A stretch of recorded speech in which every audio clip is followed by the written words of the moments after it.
Kanpur railway स्थानकावरचा नेहमीचा एक दिवस. शनिवार होता. नेहमीप्रमाणे गाडी पकडण्यासाठी असलेल्या गर्दीचं लक्ष मात्र फक्त एकाच घटनेकडे होतं. ही कहाणी आहे दोन मित्रांची.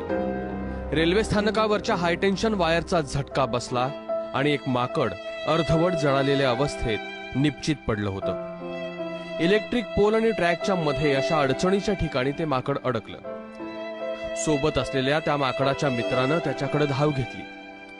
माकड तर मेलं म्हणून बघ्यांनी फक्त मोबाईल काढले आणि त्या माकडाची असह्यता आपल्या कॅमेऱ्यात कैद करण्यास सुरुवात केली. एकटाही माणूस पुढे सरसावला नाही.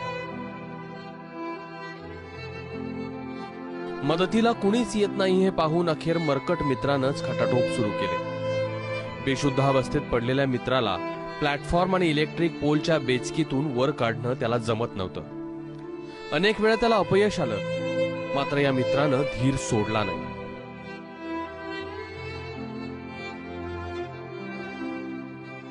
संकटात असलेल्या मित्राला तिथंच सोडून जाणं त्याला पटलंच नाही. त्यानं आटोकाट प्रयत्न केला. जीव तोडून जोर लावत बेचकीत अडकलेल्या आपल्या मित्राला अखेर त्यानं बाहेर काढलंच. मात्र हा खेळ इथंच संपला नव्हता. निपचित पडलेल्या आपल्या मित्रामध्ये संवेदना नव्हती, शुद्ध नव्हती. आपल्या मित्रामध्ये जीव आणण्यासाठी या माकडानं मग युक्ती लढवली. त्यानं आपल्याच मित्राचा चावा घ्यायला सुरुवात केली. त्याला हलवलं, डुलवलं, काही वेळा आपटलंही, पण तरीही तो शुद्धीवर येत नव्हता. त्यानंतरही त्याचा मित्र शांत बसला नाही. त्याने एखाद्या निष्णात डॉक्टराप्रमाणे मित्रावर उपचार करायला सुरुवात केली. पाठीत, डोक्यात, मानेवर अशा विविध ठिकाणी चावा घ्यायला सुरुवात केली. त्याला उलट सुलट करूनही पाहिलं, पण काहीच फायदा झाला नाही.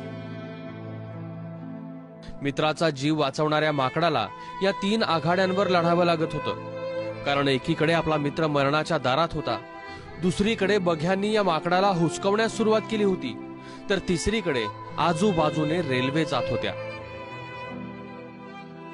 अखेर रेल्वे प्लॅटफॉर्म खालच्या गटारीतलं पाणी या माकडाला दिसलं आणि शेवटचा उपाय म्हणून त्यानं आपल्या मित्राला थेट गटारीत टाकलं. 2-3 वेळा पाण्यात बुचकळूनही काढलं आणि काही क्षणात मान टाकलेल्या या मित्राच्या जीवात जीव आला. सुमारे अर्धा तास हा संघर्ष सुरू होता. एका जीवलग मित्राच्या अथक प्रयत्नांमुळे मित्राच्या जीवात जीव आला होता. काही क्षणाच्या विश्रांतीनंतर दोघेही आपल्या घराच्या दिशेने निघून गेले. प्लॅटफॉर्मवरच्या गर्दीतल्या प्रत्येक मोबाईलमध्ये ही कथा कैद झाली आणि त्याच मोबाईलमध्ये कैद झाली माणसाची निष्ठुरता.